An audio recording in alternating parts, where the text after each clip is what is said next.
Ladies and gentlemen, I want you all to take a deep breath with me. Ready? Inhale and exhale. Now I want you to sit back, relax, and listen carefully to the rhythmic story that is about to unfold in front of you. Good evening, fellow Toastmasters and distinguished guests. Once upon a time, not so long ago, in fact, just a couple of years behind, I set foot into this college. A lot of people around me, and you know people, they're weird.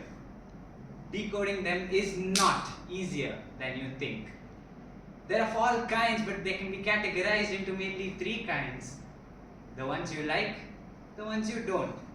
But then, there's the third kind. The ones you vibe with, but you don't understand why. You and they are nothing alike. Poles apart, 180 degrees, not one reason for you to like, and yet there's a comfortable comfort. Have you met someone like that in your life? I met one on my first day of college, not knowing we'd be bros for life. My name is Aman, he said. Tall, fair, handsome, something out of a romance novel. He was none of those. Come on, we're in BBC, what can you expect, right? Now, Aman and I met under circumstances that were strange. Teammates in a treasure hunt activity, not given much of a choice to change. Aman said, "Don't worry, I'm good at searching, I sniff like a dog, I have a long range." And I'm like, sure, not at all a weird thing to say. This dude had a knack for obliviously saying things that they sounded like they meant something else. If my mentor was here, he would say, "That's what she said." Now, treasure hunt is not easier than you think. It was a hot day, we were tired, running around like fools, sweating through our clothes and breaking all the rules. I looked at Aman with a tired sigh. I said, "Man, I'm so thirsty, I think I might die." Aman smiled, mischief in his eye.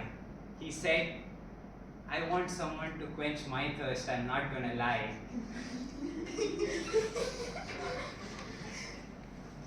I was getting used to his weird sentences by the time we reached our last clue.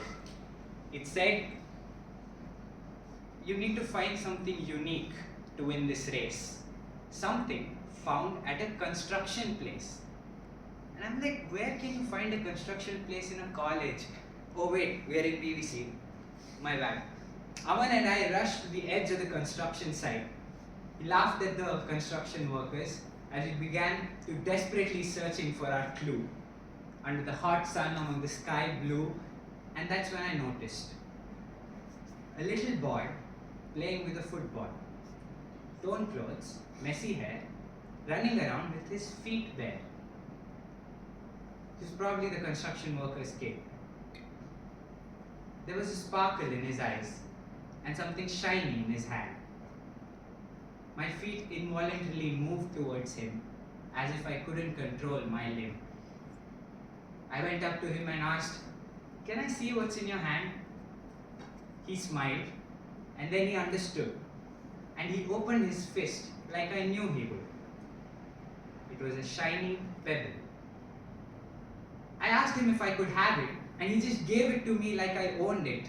No questions, no drama, no demands. He didn't just stop there.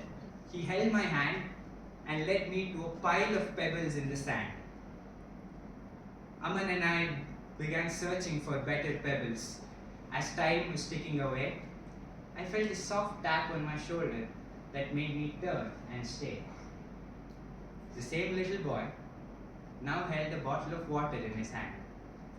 He offered it to me right there in the dust-filled land. I hadn't even asked for it, my mind still on the game.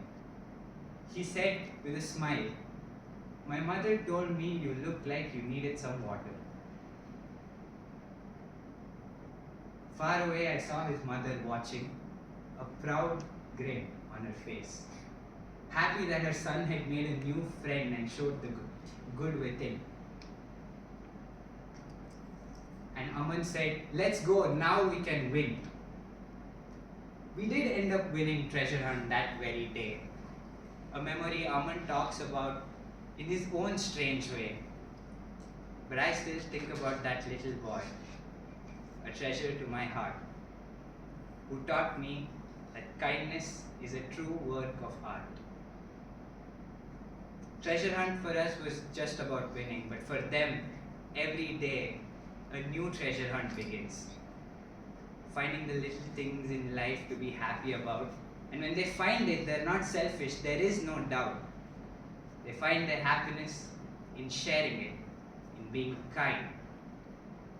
A lesson for all my life I'll keep in mind. Ladies and gentlemen, as we come to the end of this story, I want you all to take another deep breath with me. Ready? Inhale and exhale. Now I don't want you to just sit back, relax and enjoy. I want you to take that first step.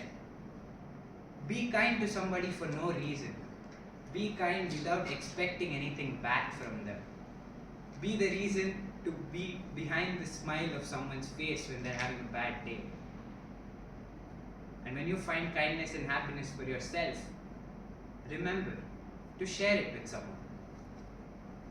Because a lot of things is not easier than you think.